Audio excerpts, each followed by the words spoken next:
Hey everyone, welcome to SoundWaves. This is where we are getting powerful stories out of amazing creative minds and most of all, get to know why these people do what they do. SoundWaves is an interview series and focuses on mental health. The main purpose is to actively raise awareness about and remove the stigma attached to mental health issues in the music industry and beyond, to educate and affect the listeners in a positive way. Grow and learn by receiving meaningful insights from these incredible minds. All the interviews are also recorded on video, so if you'd like to see the interviews on video, please subscribe to my YouTube channel. Hey everybody, welcome to another episode of SoundWaves. For this episode, I invited a very talented UK-born DJ producer. His track, What I Might Do, from 2012, went platinum in Europe, reached number 7 in the UK charts, and was the most Shazam track of 2013 in the UK. He was named Best Breakthrough Producer in 2013 by DJ Mag. He had a residency at Ans Ushuaia, Ibiza, and he traveled all around the globe to make people dance on his tunes. Welcome, Ben Pearce. Hi. I know it sounds so weird because we know each other. I just want to have everybody here. I think everybody deserves a good introduction, even though I know for you probably, when somebody has a hit record, it's like, oh my God, they're mentioning that one again. Does it feel like that? A little bit. I mean, it's nice to have it, and it's better to have one than nothing. And no, I went through a phase of sort of hating it for a while, but I'm back to being quite proud of it still. So yeah, back to embracing in a better place it. with it. Yeah. Yeah, I think we should all embrace what we have accomplished. And I also noticed that because I know this because I know you, but I was obviously looking at your bio online, and it quite stops there, right? It's like you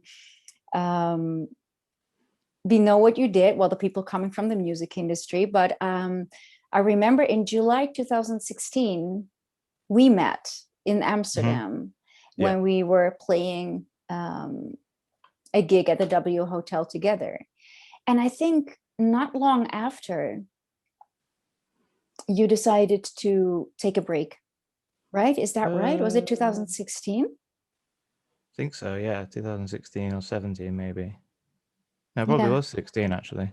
Yeah, I think so. I think it was quite fast after that one.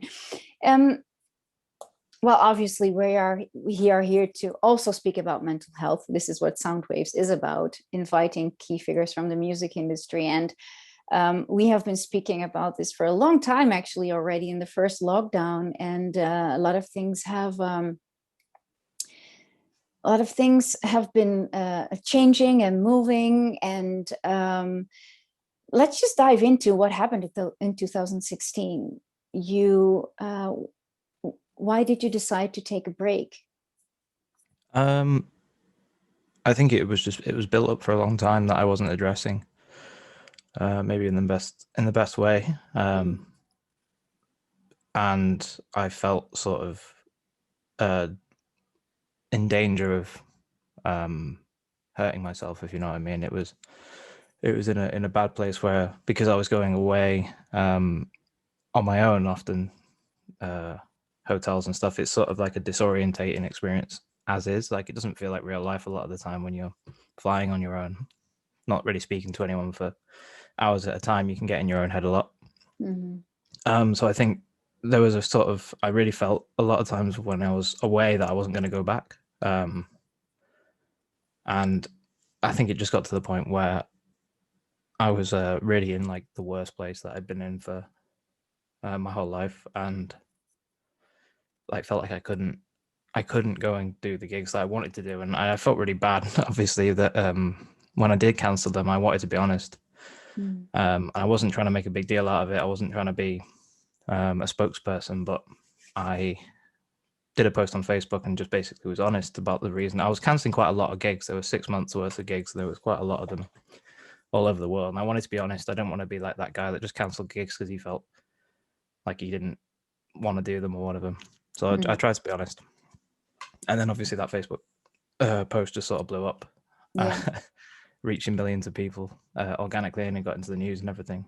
Exactly. I remember that Facebook post. Very, Yeah, and it was nice. It was an amazing feeling, really. There was one or two or three negative comments, but most of them were really positive, and it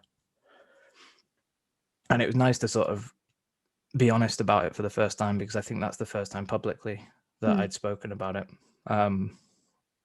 Because I think now people struggle if they're in the public eye to be honest about these things, because there is still a stigma, and people see you as this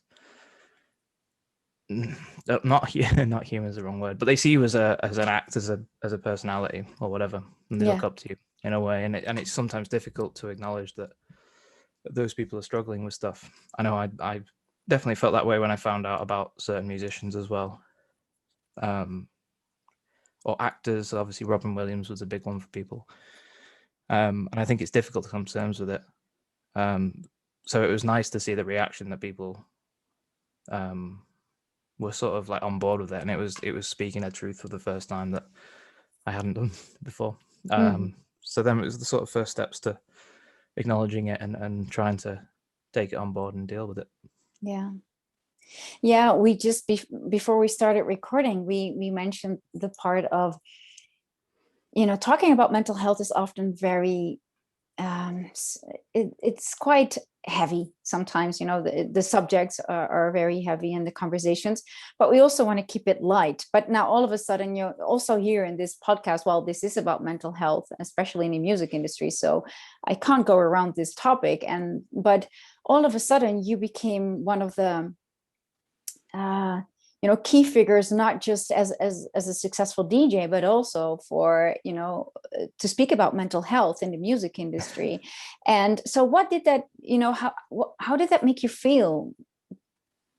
I can't remember how it made me feel at the time. I think obviously when I took sort of 6-7 months off, and then when I finally did start coming back and saying, I might be able to do some gigs now, make some music and stuff, obviously my manager came to me and said, we've got a lot of press that want to do interviews or something about mental health with you. And I was like, I don't really want to be this guy, I don't want to be known for that, because that's the sort of thing you get associated with.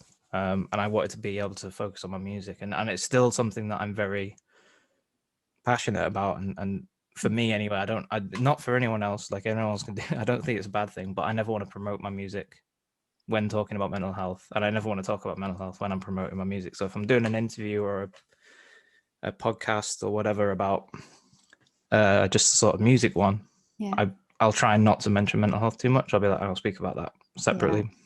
And then obviously on this one, I'm not going to plug whatever music's I've got coming out or not coming out, you know what I mean?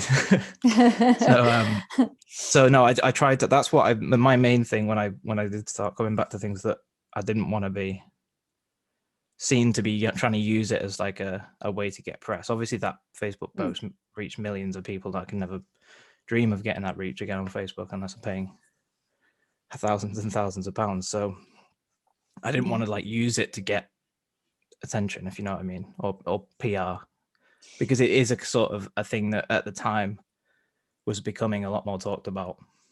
And I'm a cynical person anyway. I wouldn't want to look like I was trying to take advantage of that.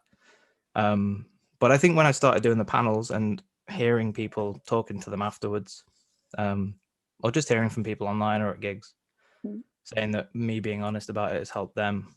And then when you start, even if it's just one person that said you've helped them to come to terms with what they're dealing with, then it's worth it. So that kept me going then. And then I didn't mind. Is that the main reason why you actually open up about it? Well, maybe the Facebook post was because you wanted to be honest to your fans, right? Oh, yeah, that was literally just telling people why I was canceling the gig. Yeah. And you don't have to worry about people thinking that you did that to get attention, because the people that do know you, and those are the people that you should actually care about, they know that you are definitely not a person like that. But right now, like, is it like, for example, you said yes to my invitation for this podcast, is the main reason is because what you just mentioned, if you can reach one person and change that person's life, is that why you do that? Why you say yes to these invitations? Yeah, definitely. I try not to say like do too many, because as I said, I don't want to be stretching it too thin, and I'm not a professional and by any means. I obviously have been through a lot of therapy and things, and read a lot of stuff on mental health, and talked about it enough that I think I know what I'm talking about a little bit. But I don't pretend to be a professional. I think the very regular speakers of it should be someone a bit more experienced, who's got actual medical qualifications, because it is an illness. Like, I think it's important that we just all be honest about it. And I think, especially with men, we're just rubbish at speaking about it. Like, you just be like, no, I'm fine. It's just like, and I get that, because I'm like that sometimes, and I shut myself away sometimes from a lot of people, even from my friends. I won't tell them everything. I'll tell them a little bit, but I'm not going to sit there and tell them everything, because they've got their own stuff going on. So I think it's just encouraging people to be honest and closing the stigma down, so that when someone says, "Oh, I'm struggling," the normal reaction isn't, "Oh, what? Oh, that's weird." It is, "Okay, yeah, me too. Sucks. Let's deal with it together." So, because I think I've found a lot, even very close friends over the years, didn't really know how to react to it. In their own little way, they didn't know how to speak about it. It was a shock to them in some ways, and so I think it's just breaking down that barrier of treating it like a very normal thing, like having a cold or a sore arm. It's the same sort of breaking that down, so it's the same sort of ease in which people can talk about it to each other and bring it up. Because you don't, like, the thing is, if you make it a big deal, obviously it's important, but it's also so normal. Yeah. Like, nearly everybody has at some level has struggled with some sort of mental health. It's not a diagnosed condition, and there's obviously everything's on a spectrum. But to some degree, people can relate. And I think the more you build it up to be a big deal, when someone is really struggling, everyone goes, "Oh, I don't want to trouble people with this." And it's a big question to overcome. Yeah. And you start at the small bits. You start this really small level of being able to go, right, you don't have to talk about it, but like, I'll just let you know that it's okay to feel like that. We don't have to say anything else. So I think, yeah, that's probably why I feel it's a good thing to keep doing this and keep talking about it. I talk about it a lot on social media as well, just the occasional tweet about how important it is. And yeah, and I just ramble on, and Well, and then hopefully it makes sense. in what you just said, I kind of I want to be able to disagree a little bit with you on one Of point, course. which is, you said, I understand where you're coming from. You say, well, it's up to the professionals to speak about this, because, you know, that it's important that people also hear professionals speak about this topic. But I think it's even more important that people hear people like you and I. You know, I've also suffered from a severe burnout, but I really want to dive into what the music industry has done to you, quote unquote. But I think it's super important for people to hear people like you speak about what they have gone through or how they managed to feel better, instead of only listening to people that are the therapists, you know, that are educated. I sort of, I know, I completely get what you mean. No, I sort of meant, like, I will do, but I don't want to do too much. I don't want to be on every panel and every, like, I will say yes to some things, but I think there's only a limit to what I can say. I will tell my story and speak honestly about my stuff, but I think on giving advice and things, I think it's important to have that sort of expertise there as well. Because, say, you could get a load of DJs in a room that have suffered with stuff, and if they talk for an hour or two, if there's someone in the audience who genuinely is struggling, they might take the wrong things away. We might say something, I might say something in sort of a, maybe a not very serious way that they took. Like, it's very difficult to be completely productive all the time, and I don't want to have to worry about having an effect on anyone. Yeah. So that's just me not doing too many of these things, like not doing everything, not being the only voice, because I think a Hmm. balance is important. But absolutely, it's really important for people to speak Ben, I'm honestly very about it. honored that you said yes to my invitation. I wasn't trying to make it seem exclusive. I just think it's important to have balance. I think from experience myself of doing the panels, for example, Hmm. some of them get off topic very quickly. Yeah. Some of them I've sat through a couple recently. Obviously, I won't say which ones because the people that organize the events are great. Hmm. But some of them, you just sort of sit there and you listen to certain people, and they're talking about something, and they're trying to obviously make it entertaining for the crowd. They're trying to be a bit of a personality or whatever, or maybe they're nervous and they're Yeah. just off on a tangent. And I just often think of like, what is this actually? Like, who is this actually helping? Like we're talking just about nonsense here. Yeah. In that Um, sense, I totally get you. There needs to be a balance between the yeah, that's what I meant by experts and although you're an expert as well because you know what worked and what didn't work for you. So let's dive into that a little bit. You've had an enormous success, and your big breakthrough was obviously the What I Might Do, your track from 2012. And so, what happened to you? Why? Okay, so I can come up with a lot of things that I come up with, but I want to hear it from you because was it, yeah, what was it that you just couldn't um, go on and had to cancel your gigs? What I, happened I to you? I honestly don't know. There's this sort of through various sort of professional help and stuff, we've tried to sort of pinpoint these Hmm. root causes, and it's never really been clear. It's not a sort of light bulb moment where, because I remember sort of the first time I played at Amnesia, my manager being like, "Are you not nervous?" I was like, "No."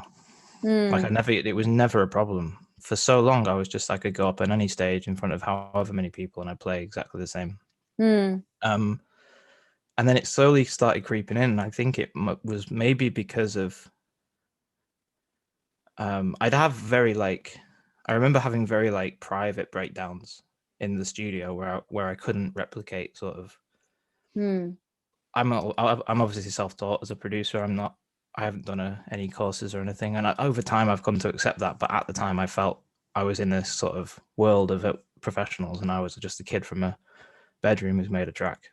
So I felt sort of out of place, and I think that sort of maybe got in my head a little bit, and obviously I was getting frustrated that I wasn't producing that next single, that next quality. I was sort of doing the odd remix and stuff, and some things came out, but I was touring a lot, probably too much.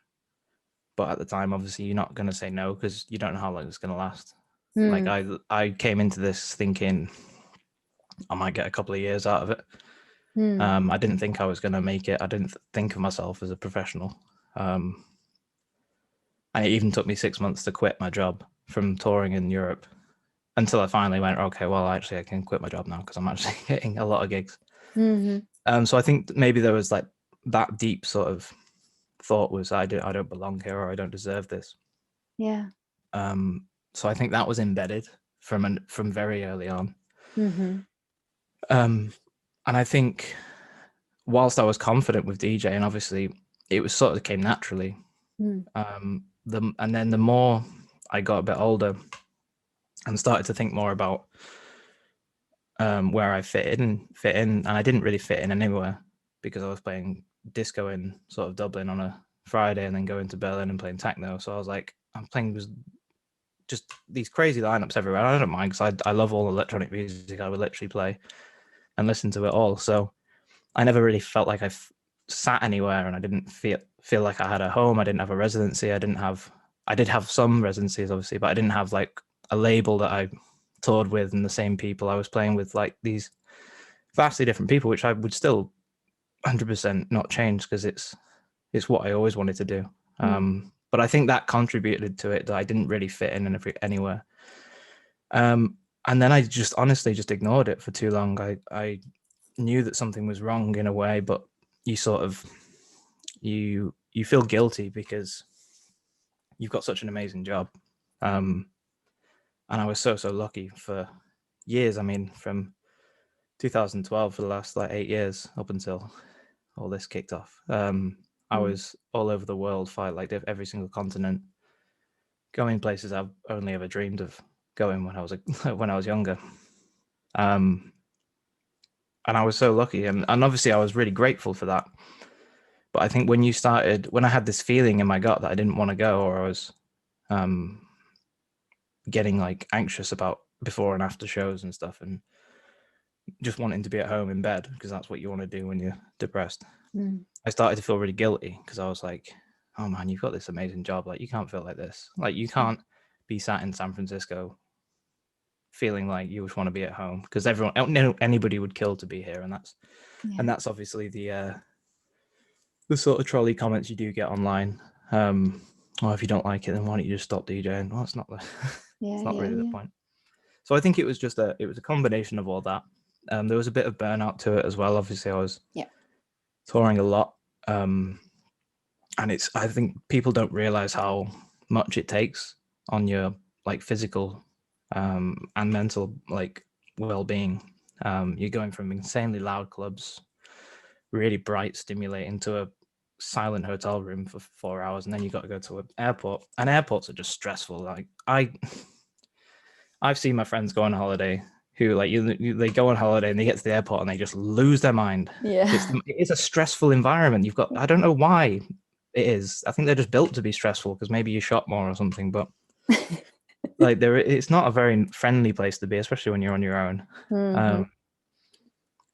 And so like I think it was just a combination of everything that just sort of came to a big build up, and then obviously led to me having to take the time off. But like it wasn't like a single moment, if you know what I mean. It wasn't like suddenly it's there, it creeps up on you. Definitely.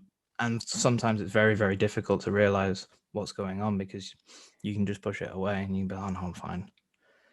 And you just change your practices and change what you're doing and try and ignore it. But it'll creep up for sure.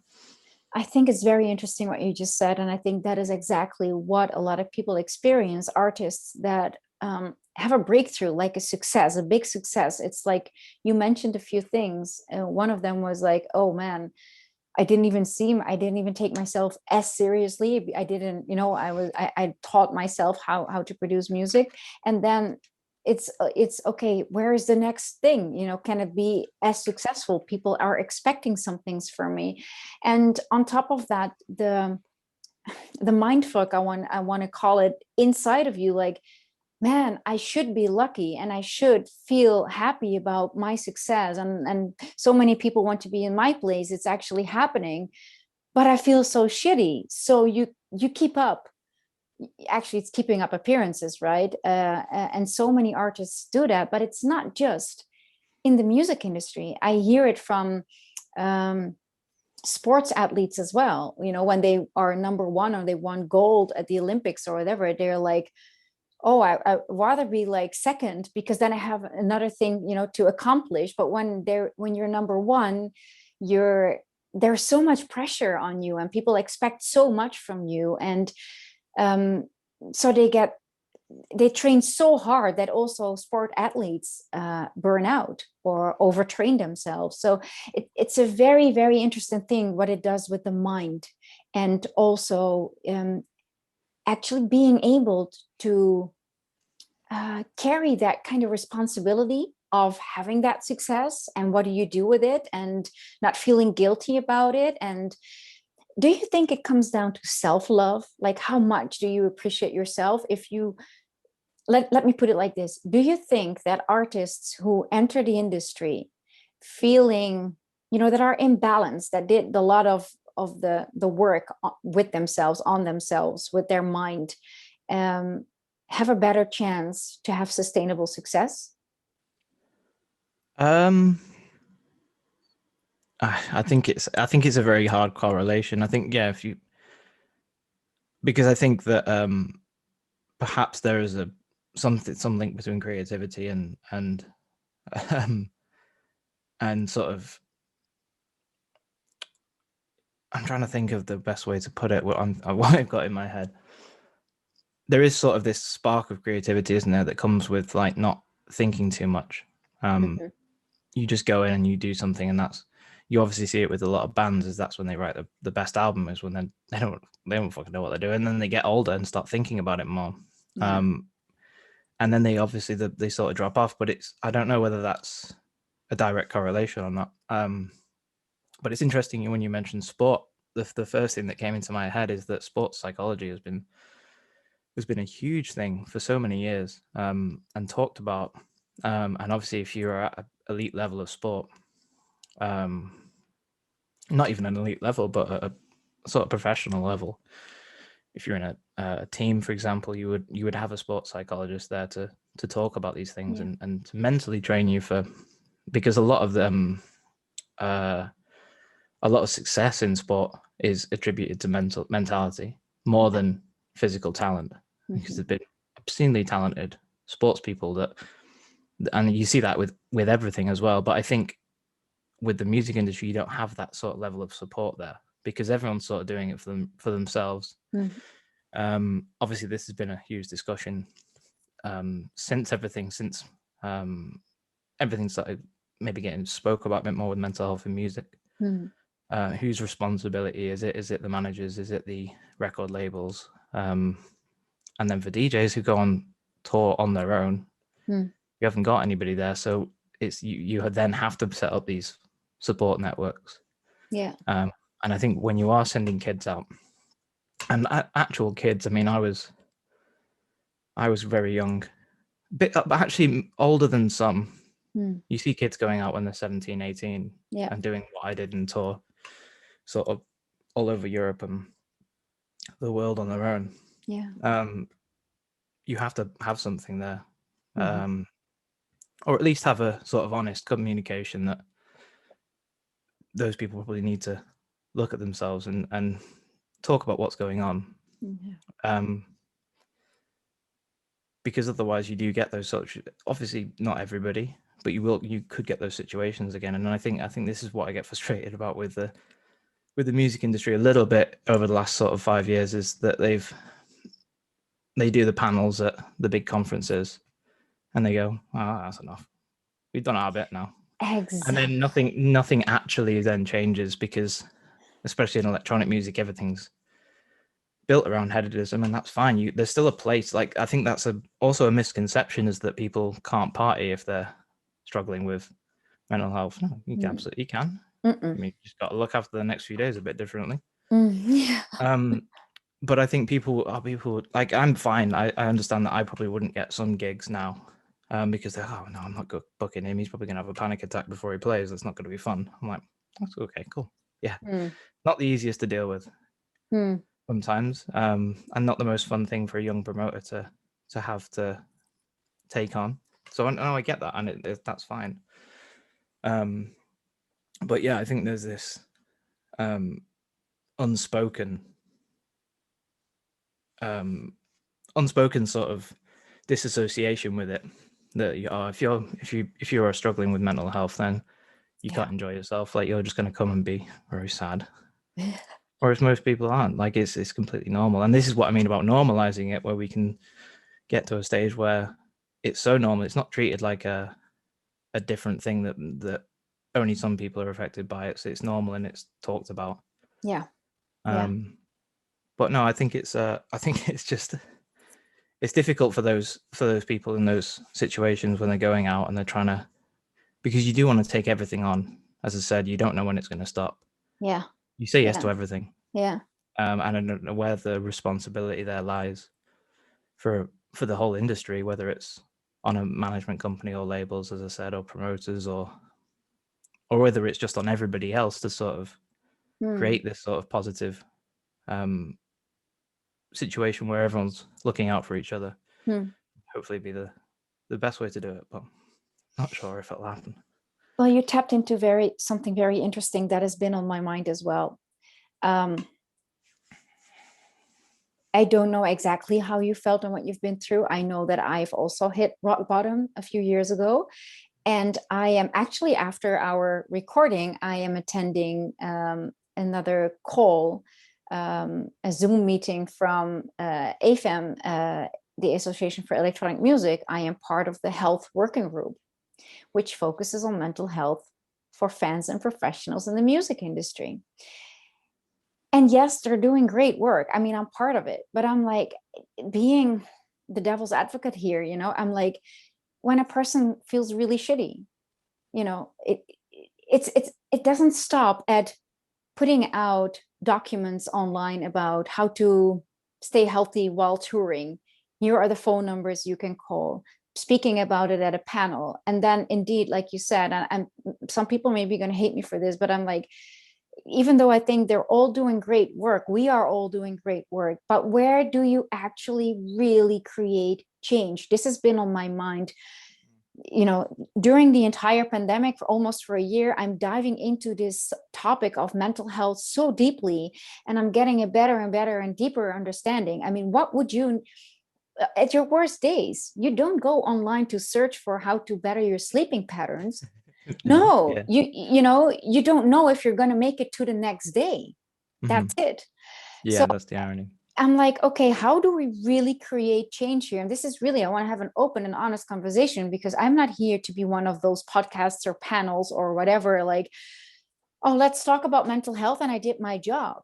No, I really I am thinking about what is it that we can all do together. I am speaking with people from Avicii's team right now. We are all teaming up to see, like, how can we just prevent stuff like that to happen, that young kids and also older artists are losing themselves just because of the expectations, lack of support, what they're going through inside, what you just mentioned, like, okay, I have success, I feel guilty for not to enjoy it as much. Right. Yeah. I know you don't have the answer, but what would have helped you when you were feeling so shitty, when you were going through your worst days as an artist? I think a lot of the time it's just time. A lot of the time it is just knowing that it will get better is a big thing. Knowing that it's not there might not be a sort of button you can press that switches it over.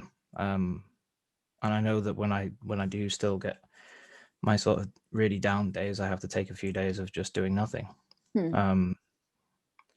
Giving yourself a break and really switching off and paying attention to it and listening to yourself, listening to your body and your head, and saying, I need time away from this for a few days.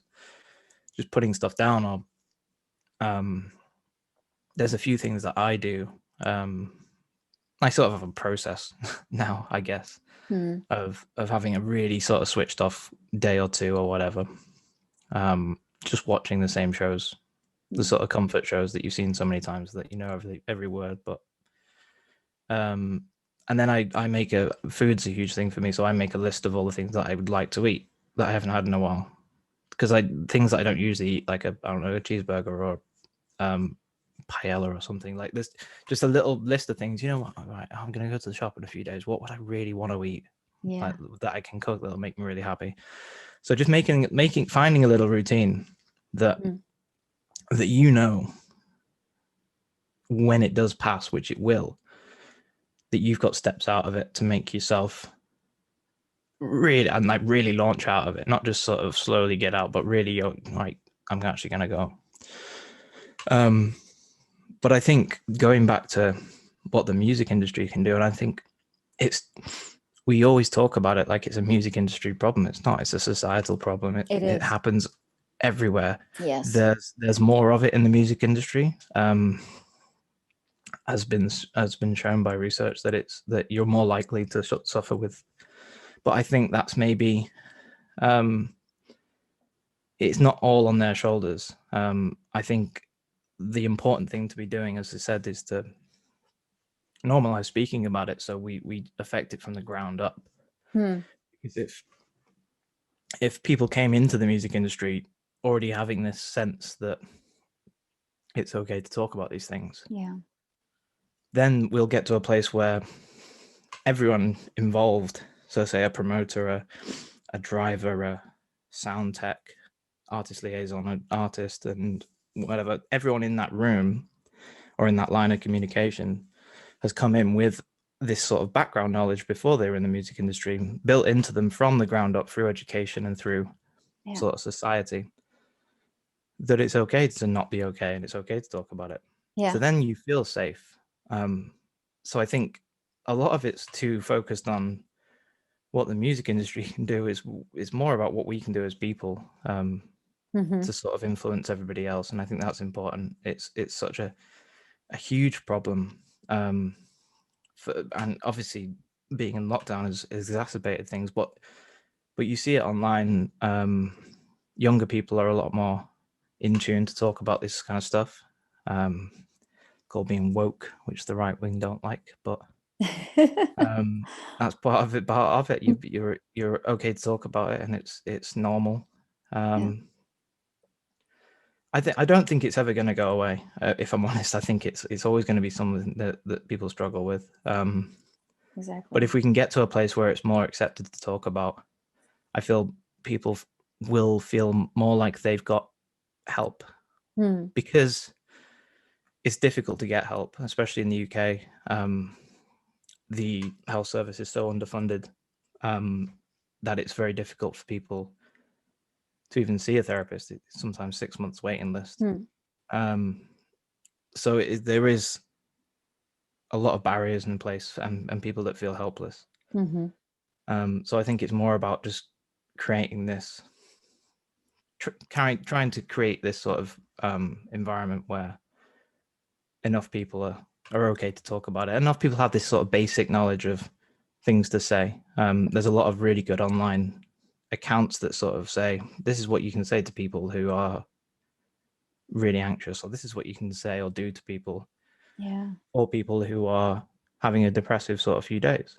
The language is really important sometimes, because the sort of cheer up nonsense, or oh, why don't you just go to bed earlier? Oh, never thought of that before. Yes. I should just cheer up, shall I? Oh, I should have tried that. Fuck. Yeah. Don't worry, tomorrow is going to look better for you, right? Yeah. That's and even if it's not between... tomorrow, it can be the next day. Like, it will come. It's just not. It's not immediate. Sometimes you need a few days. Just go and do what you do. It's difficult, but as I said, I think so much of it, especially on the panels, is like, what can we do as a music industry? Whereas really we should just be saying, like, what can we do outside of that as a society? And also, I mean, I have a real struggle with a lot of wellness, because I'm not a spiritual sort of person at all. Don't mind if people are, but a lot of the processes to help, especially in music, because of the sort of creative circles and everything, often sort of links with spirituality, and that just doesn't resonate with me at all. So again, that's another barrier, is building up ways that people can talk about it without getting sort of, oh, you don't meditate. Well, no wonder. So you can meditate without being overly sort of involved in the whole spiritual aspect of it. Exactly. Yeah. You can do things that make you can do yoga without being heavily into the sort of spiritual aspect of it, which is where it was formed. But ideally, at the end of the day, it's stretching your muscles, which it feels good and it relaxes you. And that's a physical aspect. You don't have to really buy into the spiritual side of things. Fine if you do. But I still think that there should be avenues for people who don't really feel that way, because often wellness is too tied in with spirituality, for me anyway. From my experience of researching it and knowing it, you get this really like elitist implication sometimes of, oh, if you don't subscribe to my sort of spiritual sort of side, then you can't have access to these certain areas of wellness. And it's just something. I'm rambling now, because this is what I do when I lose my train of thought. But no worries. But I think it's having an access. Yeah, I think it's having access to everyone. Everyone can have an access point to a bit of support. And that's the important bit. And whether that's with your friends, or whether it's an online account, or whether it's someone else, it's just creating this sort of network, as you Yeah. said, that people feel safe to access and easy to access, not that, because as you said, you wouldn't go and Google how to safely tour if you were Hmm. in that state. You would much rather just go and do your own thing. Yeah. But if you had a friend there to say, texting you and just asking you how you're okay, and like just little things like that, I think it makes such a big difference, even if you sort of don't think it does at the time. Do you think it will help if in the music industry it would become a normality to not just have a booker, an agent, a manager, but also like a mental coach, or call it whatever, just like, part of your team is like checking in on you, Yeah, on how you are doing. Obviously the managers, I don't want to insult them, obviously they do that as well. It's not that they are all, sometimes they are perceived as, oh, they only want to make the money out of the talent that they're working with, but they're also human beings, right? There are definitely a lot of managers who really want the best for their artists. However, maybe talking to a mental coach, uh, that is just guiding you on your career, and I'm maybe young talent as well, and their parents, right? Sometimes parents have no clue. Well, most of the times parents have no clue what their young kid is getting into, and then when they have a breakthrough, they lose track of what's happening around that kid, and it's literally far away from home. Would you be What would your idea be of like everybody should have a mental coach in the music industry? What's your feeling about that? I think from my experience with therapy, for example, it would definitely be beneficial to have coaches or therapists who, you see it more now. There is a few, and I think over time we will see more, because especially the electronic music industry Hmm. is quite young still. The people that started it are still going, so it's still quite a young network. And I think you will now start to see maybe people going into certain roles similar to that. Hmm. Um, I've even thought about it of doing a certain courses at some point, just really so I can help people in a more specific way. But I also thought of in the future doing studio sessions or weekends, with songwriters and stuff, or singers who come down. You can do a bit of production, bit of songwriting, but also talk to them about stuff. That's sort of like a semi sort of Yeah. holistic approach. I don't know. Yeah. It was to be something. Basically, what I was saying was, a lot of therapists have no idea how the music industry works. Exactly. I had a guy once that I was a private therapist in London. A few sessions in, and I was obviously sort of explaining how I a lot of when I'm at a gig, I worry that I don't look like I'm enjoying myself, and people pick up on that. And if they see you and they're saying smile in the crowd, that makes the sort of anxiety worse. I've never been a sort of singy, dancey, big smile sort of person anyway. Hmm. But his answer to it, and I couldn't quite believe it, was, "If why don't you just play like sadder music?" Seriously. Yeah, and like he obviously maybe thought that would work. Yeah. I think he genuinely wanted to. I don't think he was taking the piss. No, he He wanted was to still help a, you. Hmm. yeah, but he Hmm. that's such a clueless, ridiculous remark that made me believe that, or maybe see that there's so many people that are out of touch with the music industry, and it's a very difficult industry to explain to people It sometimes, is. the sort of micro levels to it that people, unless you're in it, you don't really understand how things work. And Exactly. even still, I don't understand how a lot of it works. But I think that now we're getting to a stage where there is people who have been artists or managers or Yeah. worked in the industry, who might then go into this sort of role of saying, Yeah. you know what, I've walked all these roads before, I've done it all, so I Yes. can talk to you about it, but I can also Exactly. talk to you in a way. And so maybe we should be encouraging that a bit more. Hmm. Um, I know that quite a lot of major labels have got sort of people on there now with Hmm. in sort of coaching or like sort of therapy sort of levels. But then I think that got brought up on a panel once, and that excludes a huge proportion of artists and professionals that don't work for a major label, Yeah. who are self-employed, who haven't got the sort of big companies above them. So yeah, it would be good to have more mental health professionals that have had an experience in the music industry. Obviously, you can't force people to go into it, but I think over the next 10 years, we will get that a bit more. Yeah, you see it happening already, right? Yeah, like yourself as well, like yourself doing things like this. Yeah. That's sort of like another step, isn't it? Exactly. I also offer mentorships for people in the music industry, because people started to ask me about it, and I do believe, yes,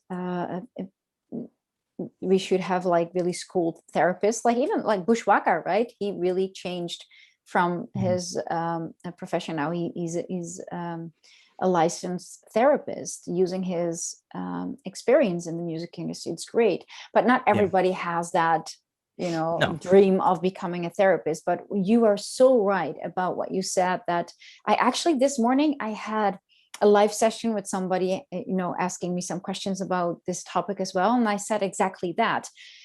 Research has also shown that people from the music industry, when they're dealing with stuff, coming from the music industry, they want to speak with somebody coming from the music industry, because what you experience is exactly what I spoke about.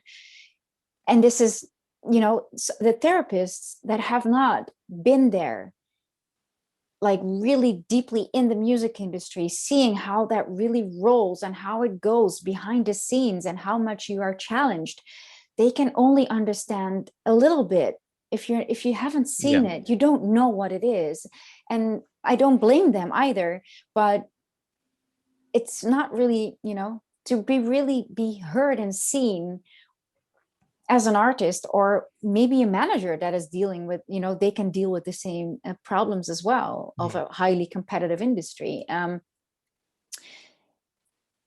People coming from the music industry want to speak with somebody coming from the music industry, so they don't have to explain everything that they're going through.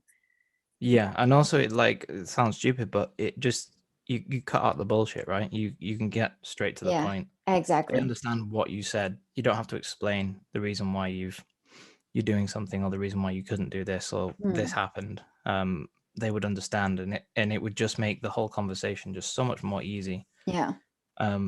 And get straight to the point. And obviously, if you're paying someone by the hour, yes, a lot easier if you don't have to explain another everything. huge factor. Yeah, definitely. Yeah, it is. It is.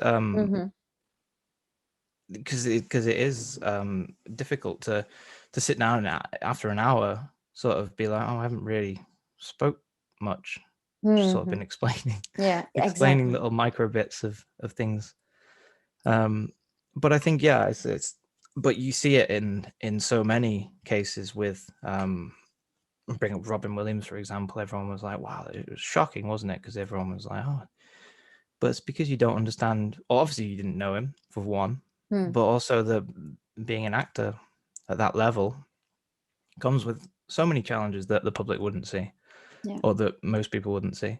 So it's the same with the music industry, isn't it? Like it's finding a line between being honest about it and still also maintaining the fact that no, it's still an amazing job. We're not moaning about it, we're not complaining, we're just acknowledging the factors that contribute to people's mental health. They can still also be the fun bits. So I think it's to be a much easier conversation if it was more expertise talking about the situation, rather than sort of mental health experts trying to get into music. What do you find the most challenging aspect of the music industry? I think for me, it's just my own head. Like I was thinking before, it's just constant. It's I should have done this differently. I should have done this differently. Constantly comparing yourself to other people. Constantly Like, for example, over lockdown, I've been so uncreative, I haven't done anything, but you see a lot of producers still smashing out a lot of music, and you're like, oh, I could be doing that, but I can't. And you're constantly fighting against yourself, and you're so isolated a lot of the time. And then when you have a track or a release or a mix that goes out or whatever, you count in your head the reason why it's not doing as well as you think it could be, and it could always do better, right? Like, there's always something else to do, as you said, with sports people wanting to train and be constantly better. There's no limit for music industry, isn't there? Like, you talk about like news today, even the most success like Daft Punk are probably one of the most successful electronic acts of all time. People are still pissed that they broke up. They haven't released anything in 8 years. They're billionaires. Like, what have they got to do? Yeah. And people are sad. Yeah. They're crying. Yeah. People And are like, literally crying. Yeah. yeah, absolutely influential, but they haven't released anything in 8 years. Like, they're multi-billionaires, probably. They'll be fine. But even from their point of view, they must see people being sad and going, oh, I've got this. Because like, you see how much people want people to reform with bands and everything. I know it's like a very privileged position to be in, but I'm just saying that there's never an end point, because art can consistently go on. It's an ever growing and ever evolving thing. And that cycles right the way back down to the bottom. You could always be getting another gig. You could always, if you've got a free weekend, you're like, oh, I could do something there. So it's just, there is a constant momentum to it, which is very difficult to get out of and remove yourself from without thinking that you're holding yourself back, if that makes sense. Were Like, you in? Oh, sorry. Oh no, go on. Oh, I was just really curious. I'm sorry. I'm going back to the beginning of our conversation when you said you actually became very anxious, right? You mentioned depression and you mentioned anxiety. I am actually curious. Would you consider yourself being an anxious person already before your career in music took off, or did you really develop anxiety during your career, and what kind of effect had it on you? No, I never thought of myself as anxious. Maybe, certainly not to any degree that it actually affected me. I was, obviously, when I was playing, the biggest thing is, obviously, as I said, was turning up to gigs and just not being nervous, regardless of the situation. Being confident, being able to go on and play in any situation. And now, or over the course of the few years where it started taking its toll, I'd get horrifically anxious just before gigs for no reason. Like, there is no reason to it. I still know I'm a good DJ. I know how, well, probably not anymore. I've not touched decks in 2 years, but or in a year. I've probably forgotten. But it was never rational. I think that's what people often get confused about. I'm not actually worried about the gig. It's physically I am, for some reason. It's like a panic attack. So I get to the show, or it's even been at like dinner before the show. Someone would mention how many CDJs I wanted, and I'd instantly want to throw up and like start shaking and things. And I get really annoyed at myself because I'm like, this is stupid. Yeah. And then finally get on and play a couple of songs, and then it's all goes away. Usually. So I was getting frustrated with it because I didn't understand where it came from, and it seemed to be very random, and it still is. It can be big gigs or smaller clubs. I can go for dinner first, no dinner first, sleep first, don't sleep first. I was trying out different situations to try and figure out if there was a sort of pattern to it, and it really wasn't. Sometimes it just flares up, and I have to sit down, or I have to go and throw up, and that's just how it is. And I'm still trying to figure that out because it is annoying. Did you started to drink more because of that? And I actually started drinking less because I thought that wasn't helping. You try and do a few gigs completely sober, and that was nearly impossible. Because my hands were shaking so much I could barely touch the mixer. That was in Pasha, I think. so yeah, like there is a lot of things that I've been trying, meditating, CBD oil, which is Yeah. seemed to have really helped the sort of base level, the day to Ro- day, like because yeah. there was a this built up for so long that it did get day to day, and it was this sort of like I try and I try try and explain it to people that don't understand or haven't had it before, if you know what I mean. Mm-hmm. It's like someone's throwing like multiple tennis balls at you and you can't catch them all, and you sort of that's what you feel like all the time. Mm. Or you feel like you've lost your phone all the time. So you've got this constant level of like panic, and you sort of, and it's a fight or flight thing. So and obviously going for a big walk or a run helps. I do a lot of walking if I went to a new city or a city touring. If I had a gig, I'd go and walk for an hour or 2 hours, and that seemed to help. There was definitely Mm. things that I've come across that helped, Mm. but didn't always get rid of it, if you know what I mean. Mm-hmm. And it just became this big thing, and it still happened. I had a gig in last October in London, and that's a gig that I've done. It was basically residency. I've done it so many times. But yeah, before I just felt horrible. But my best friend was with me, so he was just, and he knows just leave me alone, or just be like he didn't like, he's not asking questions and shit. He knows what it's about. He's Dutch as well, so Oh. has his Did I meet him? No, there was a different guy with you Lenny in the. probably. It was I can't it remember. was a Oh different yeah, guy yeah, in the yeah, W different hotel. guy. Yeah, it was a different Oh yeah, guy. that was a different guy. I forgot. We had fun though. Um, Um. So yeah, no, I think so. That happened. That was last August, October. Sorry.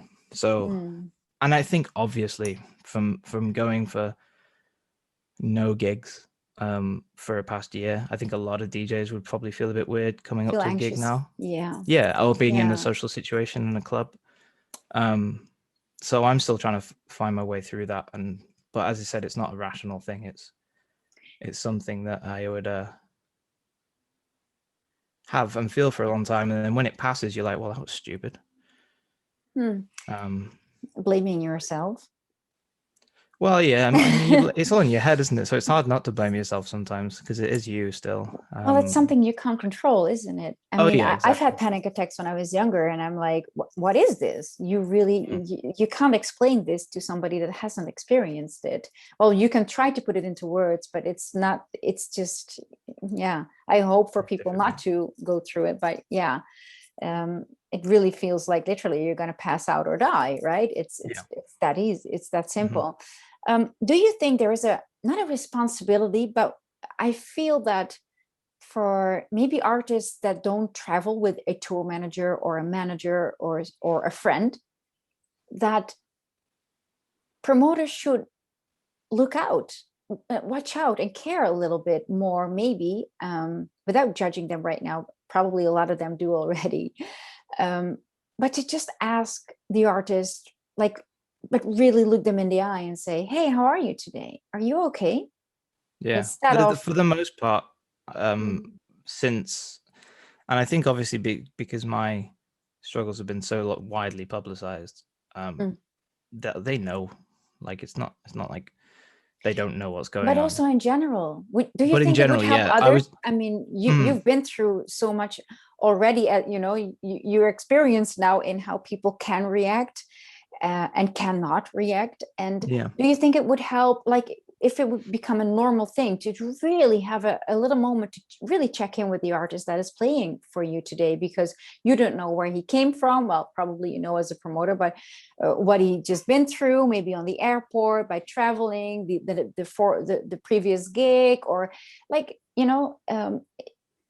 yeah, Yeah, you're I a mean that product can't hurt, delivering a can it? service, but you're also still a human being. Do you think it would help if that would be a normality, like just to check in on each other a little bit more? Yeah, but I think that goes both ways, doesn't it? Because we're Hmm. talking about it now, framing it from the artist's point of view. Hmm. Why don't the artist ask the promoter if he's okay? Exactly. Yeah. So that we can't just talk about artists in this conversation. No. Um, as I said, and I think that goes back to everything before, was creating this situation where everyone feels comfortable to say. And I'm Yes. honestly, for the most part, I've had such an amazing experience with a lot of the gigs have been with people who I've played for before, who have been really understanding and just said, yeah, you take your time, blah blah Yeah. blah, and do you need anything? Can we help? Like it's always been a very positive situation. They've always helped. And but as I said, if you're a young kid, like when I started running parties when I was like 20, 19, 20, I was booking sort of DJs who I looked up to, you know, that were older, much Yeah. older. And I'd be in awe of them. I'd be like, oh my God, it's bloody Shay Damier or whatever. Like it's a wonderful time, you know. You can't put that expectation on a kid at that age who's meeting his hero to be like, oh, you're all right. No, So no. there is a lot of, I think we have to not sort of put pressure on people to be this sort of guru, you know. Mm. I think obviously when you are, I think the support networks, when from a touring perspective, it should be with the manager and with the whoever's on the ground, if there is a tour manager there, Yeah. just checking in. And so yeah, I think when you get to a promoter level, they've got enough to worry about. They've got their own stresses. I lost so much money putting on nights. It was so stressful. So it's, yeah, I mean, again, it's not one way, this thing. It's everyone that works in the music industry, and it's everyone in the entire world pretty much. So Yeah. it's a big thing, you know. But it's very easy to get sucked into thinking, oh, how can I make touring easier for me?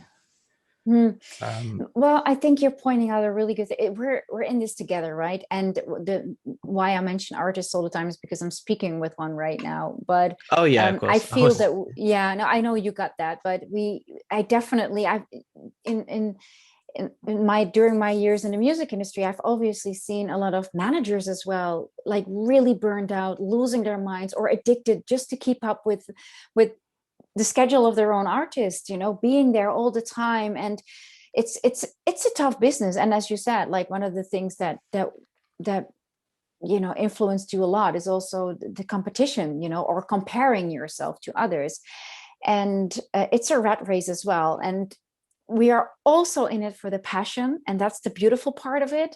And the downside, the darker side, is the competitive, fast, high demanding environment where other people let go, right? Other people expect you to join them because you know they don't know that you only had 2 hours of sleep.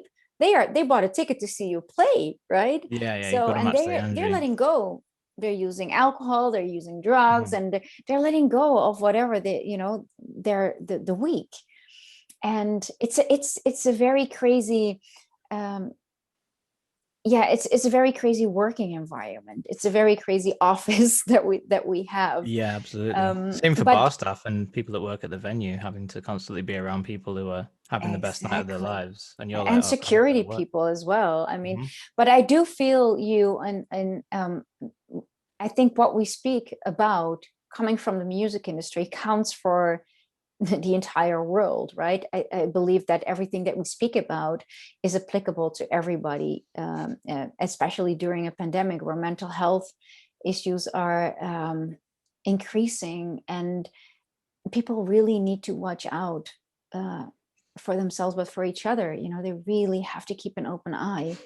Yeah. And what we just said, like checking in on each other a little bit more often, maybe like, hey, Being are you honest, I okay? think I've had amazing conversations with people since being open about all this when I've been on tour. Not necessarily the promoters, sometimes their friends if we've been at Mm-hmm, dinner. Because I mm-hmm. will honestly just say, anxious, or I'll say these words, I'll bring it up if it comes up in conversation. And often people will say, "Oh no, I suffer with this and this, and yeah, this is a struggle and blah blah blah." So it's just being honest and opening up those conversations sometimes leads to some really nice chats, which absolutely can help you in those situations and may help anybody else as well. Yeah. But I think at the end of the day, like I don't want to stop doing what I'm doing. Obviously, it's crossed my mind because I say it's really difficult to fall to be like to love a job that nearly killed you. I think that's sort of a way I've tried to put it to myself. Yeah. But at the end of the day, bringing music to people and playing music to people and seeing the effect it has on meeting people whose music has, or your music has had such an effect on their lives. First electronic music song they heard or something like this. Yeah. It keeps you going, and there's such a, like, I think when talking about mental health and music, it's so easy to get bogged down in how difficult it can be for people, and it can be. But we need to remember to celebrate the really positive things behind why we love music in the first place, why everybody flocks to it, why so many people want to go back and run festivals. There's people I know that miss running stages. They just love it. They do it for passion, and it's exactly. And that's why we do it. And we honestly, you wouldn't go through all this stuff if it wasn't so good on the positive sides. Like I've been in a very bad place touring, but you can catch a sunset like sat outside a bar in a halfway across the world, and you'll just have this wave of emotion. I've like literally cried a few times sometimes, just so grateful to be in the situation. So yeah, I think it's good to maybe like focus on both sides of it. Definitely, because you tapped into something that I actually spoke about with my brother, who's not in the music industry. And I was speaking, the ones that we didn't mention yet are the tour managers. Oh man, what they have to keep up with your schedule, and they're not even performing. They're not getting their adrenaline from, what the artist is experiencing when the gig goes well and everything. So respect to them as well. And my brother asked me, why on earth does, when he heard a little bit about what it means to be a tour manager, it's like, why on earth does somebody want to do that? I'm like, yeah, well, it's that unexplainable feeling, deep connection, the passion for the music, for the industry. And what you just mentioned, like this one sunset or sunrise can change your entire day and your mood. But also for me, what's really important is the connectedness in the music industry, meeting each other over the world and knowing that you're only there for that one thing together, for the music, to connect with each other, that is something so beautiful. I started this conversation, I think we were not recording yet, but it was mentioning that music is life, right? Music is a creative expression of life. So yes, it is very, very important to speak about things that we can improve when it comes to taking care of ourselves, taking care of each other in the music industry. And on the other hand, we have to celebrate all the good stuff that comes with it, because it also influences a lot of lives on a positive. Absolutely, right? Yeah, definitely. Yeah, and if you can make those lives more secure and in a place where they're less likely to have trip down and fall, then that's only going to benefit the creativeness going forward, I guess, and it's only going to benefit the longevity of a music scene that everybody loves so much. So yeah, I have one more question though about something that you mentioned, and it is about depression. How was that related to the music industry? How did you got that far that you're like diagnosed with depression? Was it only from keeping up that lifestyle and dealing with all the pressure, or was it also a mixture of personal things? You don't have to really go into details, but I'm really curious about how that affected you. Again, it's similar in that I don't really know where it came from, if you know what I mean. I think there was, as I said before, it was a combination of things of not really feeling like I belonged there, and sort of a self-loathing thing. Yeah, and then going it unchecked, and still suffer with it now, that you have this voice in your head that tells you you're constantly not good enough, or you don't deserve to be here, and blah blah blah. I think there was a change for me really for so long. I even there was a change. I remember this change because when you get a really bad flight and the plane's bouncing all over the place and people are screaming and stuff, just a horror. never used to bother me. And then I remember this one flight just a couple of years ago, similar to that. It was very, very, very bumpy coming into landing or whatever. And I actually felt worried. And I was like, I can't remember feeling worried like this for years and years and years. And I realized it was because for so many years I sort of was wanting the plane to go down because I didn't mind if I died. And in my head going, that would be a really easy way out. Wouldn't have to do it myself. Um, Plane crash, easy. And Wow. then I had this worry, and I was like, when like, because I never felt it before. Well, I couldn't remember feeling it, and maybe actually before, maybe I didn't have any bad flights like that until I was actually in that situation. So it was a very strange feeling, it was very weird to suddenly be like, oh crap, like I'm worried this might actually crash. Yeah. Obviously, I'm sort of a realistic person. I know the statistics of stuff like that. I'm not scared of flying at all. Mm. But it was a very strange situation because I had a woman next to me, I think, like grabbing my arm, and like she was properly scared. It was a really bad landing. I think it was in Italy somewhere. And I realized that that was the reason. And I think for so long it can be, you don't have to plan these things, but there can be a lurking thing in the back of your head that just a voice saying, like, you don't look after yourself, you don't think, you're also not very good with money. There's those are little, you spend all your money, you don't save, Mm. because there's something in the back of your head going, you're not going to be here for much longer. You're not going to be Wow. alive longer than as long. So there's no point. There's no point thinking of the future. There's no point planning for things. It's a huge effect on relationships because people want to look forward and plan the future. And I'm like, well, I don't have a future because Hmm. my head's telling me that there isn't going to be one. So it's very difficult. And I think that's when, as you said, that how it affected me, that creeped up out of nowhere. I think I'd never really contemplated that before, and it took a lot of getting used to. But I still have the voice in my head occasionally, quite Mm. well, quite a lot over the last it's been a very tough year. My dad died in September. Yeah. Obviously, lockdown's not been the easiest thing to get through, but I've been grateful enough to be able to move home Mm. and sort of reset. But yeah, I think it sort of, you still have that voice in your head occasionally, but now I know it's there, and I Mm. can be like, I'm not listening to you, or maybe I do listen for a day, and then tomorrow I don't hear it again. So it's just acknowledging that things manifest themselves, and if you don't address them, they get worse. That's sort of the benefit, the conclusion I wanted to draw from that, It's is that ignoring it, that voice gets louder and louder and louder until it's exactly. taking over.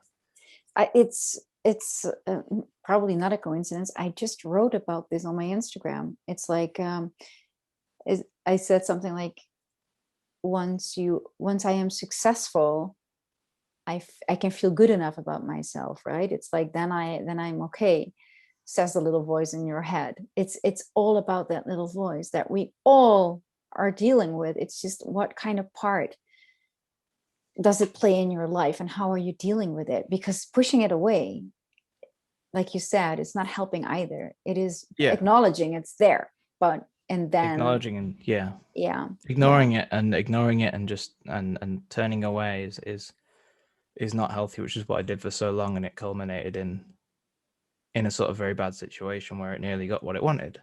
Mm.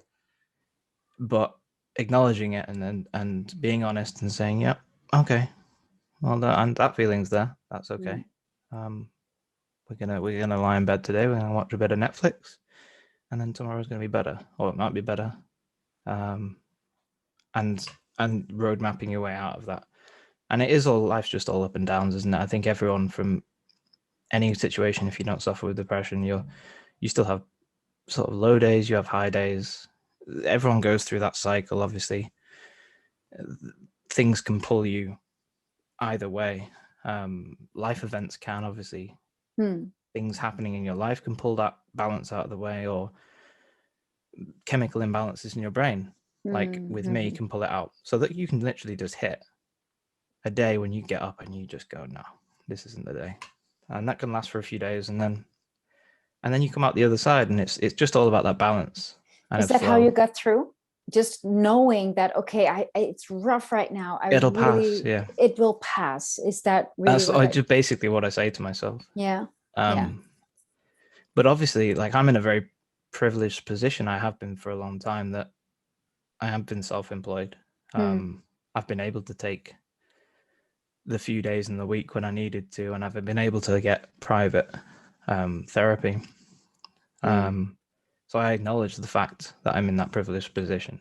That if I was in a different job role with more responsibilities, that might affect me differently. So, well, basically, obviously, you're saying something there, very important there. You were also still counting your blessings, right? You still absolutely. had that awareness of, oh, it could even be worse. I know that, yeah. But I mean, there's another. I did a week in my mate's restaurant just for a bit of experience, because I love cooking as well. Yeah. And having that routine for the first time in then it was 6 years since I'd been self-employed. Having that routine for a week made me feel really good about myself. Like, I was genuinely in a good place by the end. I was tired because it was like 12-hour days, but it genuinely helped having this camaraderie around me. I was going and seeing everyone the same day. So I think there's maybe, obviously I do count my blessings. My job is amazing and I'm eternally thankful for it, but the lack of routine, I think, obviously imposed by me, but the lack of routine and the changing routines can also be a challenge. So it's just balancing that, being aware of everything, and aware of the things that can change how you're feeling. But it's all a process. I'm still figuring this all out. I might have better insights in a couple of years. Is there anything over the years that you experienced that maybe, would you do anything differently if you look back? It's difficult to say. Like, it's obviously it's easy to say, oh, I'd take more time off, and it's quite a shitty question, isn't it? No, it's a good question, because it makes you think about things, but there's so many moving parts, isn't it, that you could say, oh, if I didn't do this festival, I wouldn't have got this and this, and there's all the things that can happen. I think I would have maybe tried to be a bit more aware of myself a bit earlier, and just get help earlier. I think was the main thing. And then, because I think it's so, I do this all the time, and I think I mentioned it slightly before, but I'll look back on myself and go, I should have practiced piano more. And I'll tell myself that for about 3 months. Don't do it. Because in my head, there is a voice in my head going, there's no point, you're shit. You're terrible at it. You're never going to get better. So it's difficult. And it sounds so simple, and it is so simple, and it's stupid, because you get annoyed at yourself. You're like, I should have just done that. It sounds so easy. I should have just... there's a thing downstairs that I've been meaning to post for about 6 months. And I just put it off, because I think that's it's just a symptom. It's just something that happens. It's not an urgent thing. It's just something to get repaired. It's basically, but it's the same. I could better myself. If I go back, I was like, I could be a better producer today if I had put so much more work into learning 3 different instruments, do so much more work into learning more about music production. But then on the flip side of that is, would that actually make me any better, or would that make me just overthink everything? And would I have had the same ideas that I would have had anyway? So it's all just a balance thing. And it's also part of being an artist. I think I haven't spoken with all the hundreds of interviews I've done over the years. I don't think there is one artist in the world that told me, I'm on point, I know it all. I feel good about, it's like they're always, as an artist, you're always doubting yourself. You're always pushing yourself. But there is this myth, isn't it? That I think that's the thing from a public point of view and a fan's point of view. You look at these people and you look up to them. And I remember meeting some people that I looked up to who confessed that. I'd be like, I can't finish a tune in my life at the moment. And I'm like, wow, like I look up to you as like a hero. So maybe there is a bit of theatre to it all, that you need to keep up the appearances that you're a musical genius, otherwise no one's going to buy your music anymore. Be like, oh no, he didn't know too late now. Yeah. But I think there's a balance between honesty and still creating that Hmm. illusion, not illusion, but there is a theater in the extraordinary, if you know what Hmm. I mean. Hmm. People want to believe. People want to see you and go, wow, That's, like you're yeah, amazing. definitely. It's People want to part of our believe in industry as well, everything. right? Yeah, exactly. And it's part of every industry. So there's a difficulty with mental health in that exposing and talking very honestly about it often sort of Mm-hmm. breaks down that sort of barrier of being Mm-hmm. this sort of enigmatic figure. I don't think I ever was. I don't think anyone ever saw me like that. I think hopefully everyone just saw me as a normal, like northern um, lad. You know what I mean? Like I never pretended to be something I wasn't. I would never put on an act on stage. I'd just be myself. Like it. But I think obviously there is a certain amount of artists that do that. They very much have an onstage persona, even if they're under their own name or not under an alias. But Yeah, they very much have a on camera persona exactly. and different when you go for dinners with them. And I think that's where it's maybe difficult to be completely honest, and that's fine. Like it's not for everybody. And you know Not what? It's not up to us. We can't control. Nobody can control how other people perceive us or you, or no. it's, and on top of that, maybe it's too spiritual for you. I believe that everybody perceives the world from the perspective that they, from who they Oh are yeah, themselves, right? It's absolutely. like No, that's not spiritual. That's more psychology, isn't it? psychology. Okay, good, good. There is that. There I is get that away with this experiment. one. There is a thought experiment, isn't it? That the two people can walk down the same street, and if one's in a really good mood, they notice all people smiling, Yeah. and if one's in a bad mood, they notice the litter and the like the homeless person and the sad people. Yes, You see things differently depending on what's going on in your life. exactly. And then drag into all that really quickly. I know it's drawing to a sort of ending point, but and social media is one thing that we rely on as a music industry so much, and that's completely fake. People putting up their best version of their lives. I could have a truly awful day in the studio, not to get anything done, but I put up a picture of the keyboard and say creating magic. Exactly. Could do that. I don't, just to be honest. I don't. I never feel like I can lie. Hmm. But people do that. So when you're seeing people that are just constantly having the best time on tour or having the best time when they're running festivals, and uh, it's not always telling the full picture. Well, it's never Mm. telling the honest picture, is it? Let's be No. honest. Not So even it's when you're even trying so to be difficult. honest on social media. Mm. It's still a one moment, little minute, second on your day. Even if Mm. you, I try to be very well. I am honest, but I'm not showing all my private stuff on social media. But I am an Yeah, honest person. I can truly say that.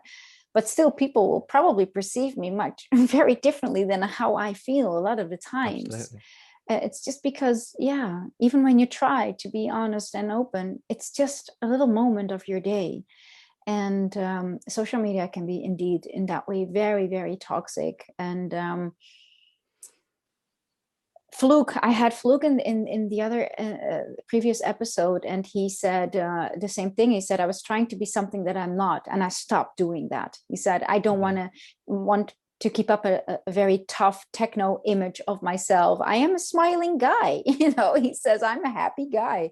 And that's who I am now. And who doesn't, get that, or if it's not techno enough, it's not my problem Yeah, anymore, he said, because you he's feel like, like you have to try and fit in with what you should be instead of being what you are. yeah, Um, yeah, I definitely think that's a big thing. yeah, But yeah, hopefully, as I said, that the more that people talk about this, and it does seem to be getting better, that younger people are a bit more switched on to how social yeah. media can be um, dangerous in that regard. And I think that the more people spend on it, like you said, that people change and they realize that they don't want to do this anymore.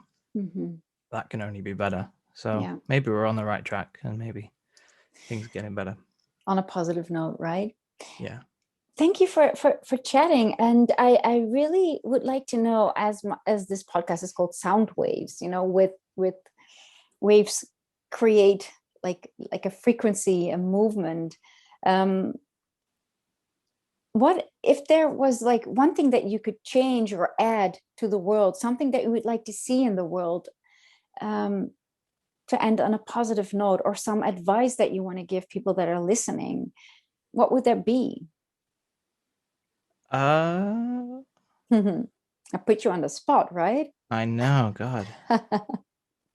Like, I mean, obviously, just removing so much of the hate would be a good place to start with. In terms of the world, Yeah. it's still crazy that people are hating on people for living their lives or being where they are from and stuff. So that's not good. That's not very positive, though, is it? Just pointing out things like that. Well, we can also put it differently. Not Yeah, get rid of the hate, but put more love into the world, yeah, right? exactly. Being more Yeah. accepting of everybody. For who they are to be and who they want to love and things like that. Yeah. I would 100% just go back to the food thing, because that's something that's just, I haven't seen it spoke about in mental health ever. Mm. But food makes you, you know. I had a few rough days back in like January, I think, and as I said, I sort of make this list of on my phone. I make lists all the time of food and recipes, and I don't work, but I have a little list of things that I want to eat. Just really, when you have that desire, when you really want something. Yes. And it was like an egg salad sandwich. Like I had it in my head when I was lying in bed, not feeling horrible and feeling like the world was dying around me. I just got it in my head. I was like, okay, that's what I'm gonna make when I feel a bit better. When I can feel like I can walk to the shop and get up, and that's what I'm gonna make. And I got all the stuff, and it was just, I sat down, and it was a wonderful experience. So I think honestly, just because a lot of the time when you are in a really bad place, Mm. you don't like shower, you don't Mm. change your clothes. Like, find what makes you happy, if you know what I mean. Yeah. It might not be food, but find your egg salad sandwich, if you know what I mean. Like, Yes. find that point that's really gonna like connect you with your reality and like really bring you back into the present, if you know what I mean. And that sounds spiritual, doesn't it? But for me, it's not. Mm. For me, it's like sitting there, and there's a great anxiety technique, isn't there, about being able to touch things and being aware of sounds and whatever, but something that's Yes. going to bring you back. And whether that be something like food, or going to like a place near your house that you really enjoy, Yeah. like a park or something, somewhere that you and just sit there and just really focus on being in that moment. Mm-hmm. um, and then when you do find that way, I think that finding that path out of the dark times helps you like look to it, that when you are in the dark times, you go, oh cool, I might be feeling crap now, but in 2 days I'm gonna have a really good sandwich or something like that. Like, focus on it, and you go, like, I've got something to look forward to, because in that moment I know that that's me on the good side of this. I love So, that one. yeah. You're gonna be remembered as find your egg sandwich. Yeah, It's could have picked a better one, could have, but that was the most recent one for me. no, I like it. It's a simple concept. It's simple to like, easy to remember, Yeah. find your egg sandwich. Yeah, I like it. Thank you so much, Ben. Is there anything else that you want to share? Otherwise, we're going to round up today. No, I don't think so. I think I've probably rambled on enough. But thanks for having me. It's been really nice. It was a great conversation. Thank you so much for accepting the invitation. Especially now, I know that you don't say yes to all the invitations just to speak about this topic, which is much needed. And I am 100% sure that the people that are listening to this really appreciate everything that you have been telling us and sharing. And hopefully everybody's going to find their egg sandwich. Yeah, hopefully. Thanks, That's gonna man. come back on me, but okay, cool. Yeah, who knows? In the future, we can have a follow-up meeting to see what kind of Yeah, new of course. insights we got on our egg sandwiches. Okay. Okay. Thanks, Ben. Brilliant. Thanks. Thanks. Thanks for listening to SoundWaves. If you like what you heard, then please subscribe on Apple Podcasts, Spotify, or Google Podcasts. You can also follow me on my Instagram, SoundWaves the podcast, or go to our brand new YouTube channel where you can find all my conversations on video.